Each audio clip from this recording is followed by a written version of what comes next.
It had just started raining when Theresa and I arrived at Ixmoja Temple in the Mayan ruins of Coba in the Yucatan Peninsula. This was one of the few Mayan pyramids people are still allowed to climb. Now, you may not know this, but Theresa is deathly afraid of heights, as am I. And the temple is 13 stories tall. It is the tallest pyramid in the entire Yucatan Peninsula. And the only way up is to climb old, worn stone steps on the outside of the pyramid all the way to the top.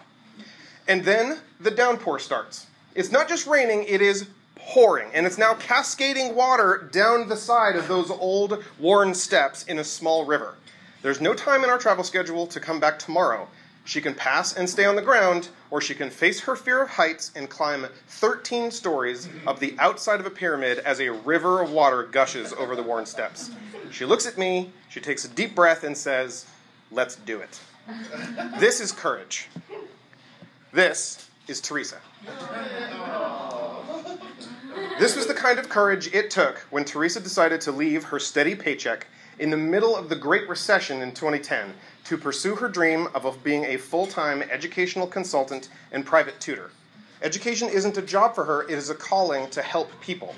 Her courageous heart, coupled with her unparalleled skills as an educator, are what make her so amazing in her field. Everyone, please welcome Theresa.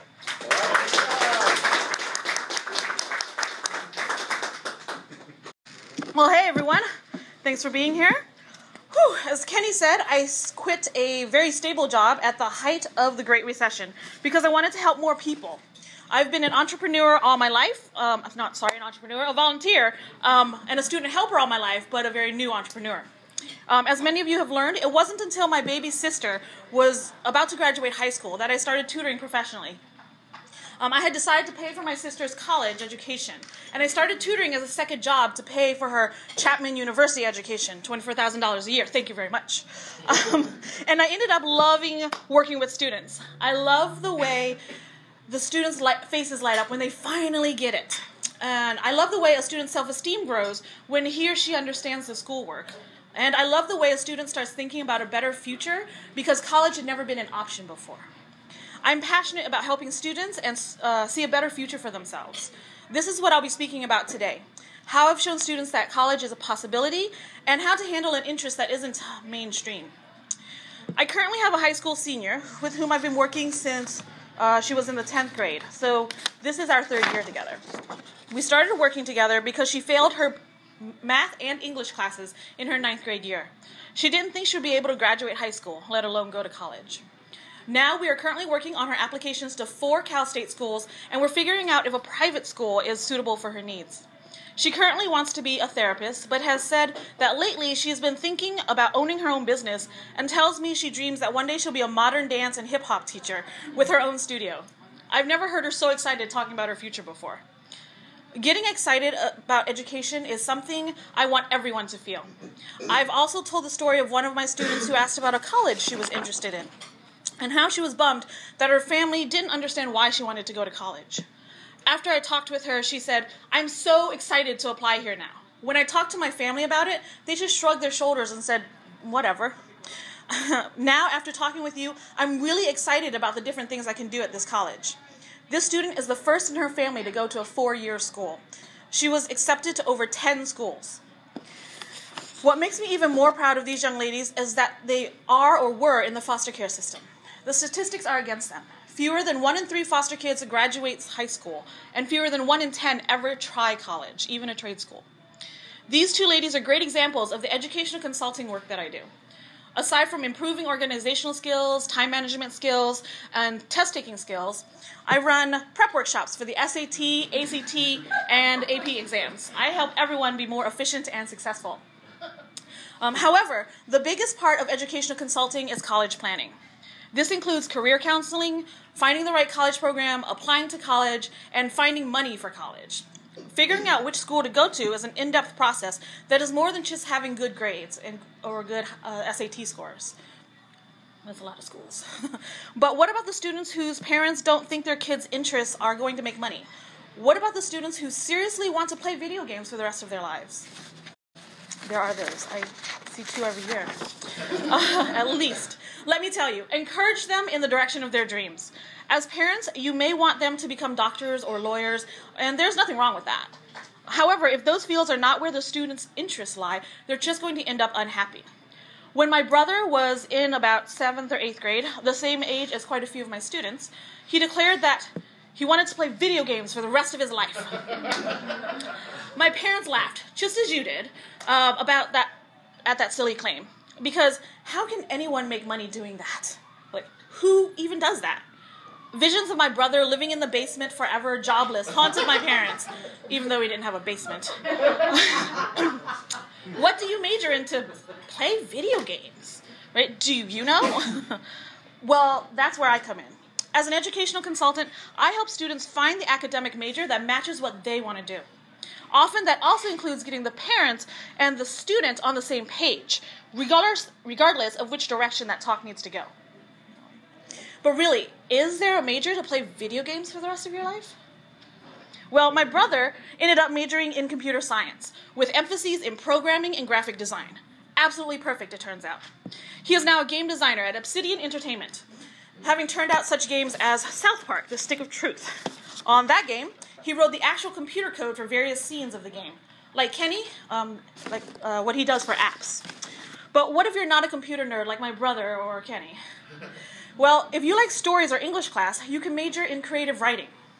Become a scriptwriter. My good friend Dave, he's the big guy, not the little one, he's a head writer at Microsoft, and before that, Bungie. You know, the companies who put out Halo? They also put out a game called Destiny. He does storyboarding just like a screenplay writer does, but for video games.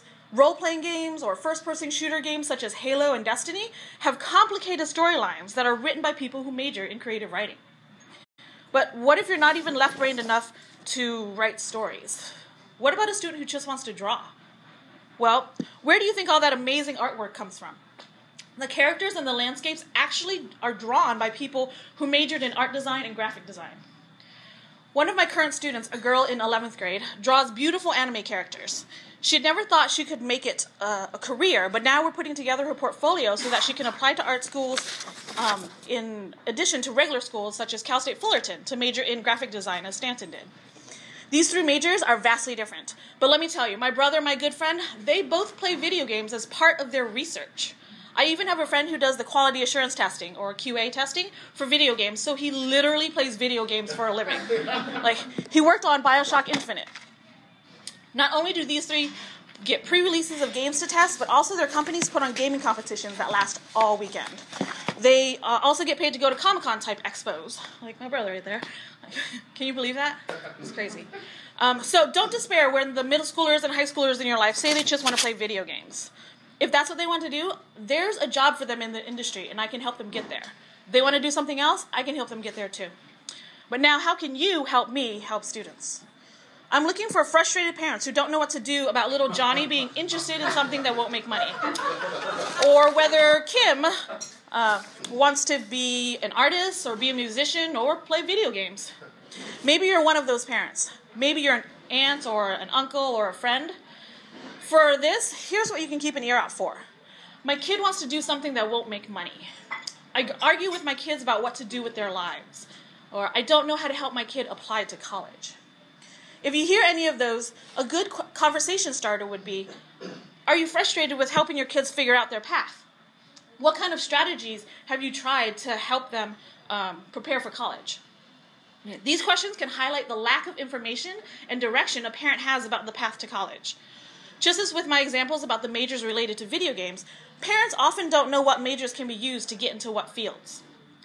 While I'm really looking for these referrals to individual students who need educational consulting, I'm also interested in doing speaking engagements or workshops to teach larger groups of parents about how to help their kids find direction and prepare for college. Thus, I'm currently looking for introductions to these referral courses. PTA leaders, booster club parents, private instructors such as dance teachers or piano teacher, and the education coordinator at a foster services agency. As I said, I work with lots of foster kids. For these, you can listen for the phrases, I need to get... Whoa. Yes. That one. No. I need to get the students ready to apply to college. The parents don't know how to help their kids in preparing for college, or there's so much information for the students, it's hard to keep track of it all. When you hear a Booster Club parent or a private instructor say one of these things, what kind of a great conversation starter is, what kind of plan does your group have to tackle this? Or what kind of strategies do you give to families to help them apply to college? And what speakers or presentations have you provided to teach about college readiness? As a reminder, I'm looking for these referral sources, not necessarily to get the direct referrals, but I'm looking for people such as Booster Club parents and the PTA leaders so I can get the speaking events. And through those speaking engagements, I'll get the students. So use these questions to help get the conversation going, wherein you can bring up my name as someone who can help solve their problem. These are the ways you can help me find the groups and people who need my services. If you have any questions, please see me after the meeting to set up a one-to-one. I help students and families realize that they can have the dreams they want. Help me help them find those dreams. Thank you for listening.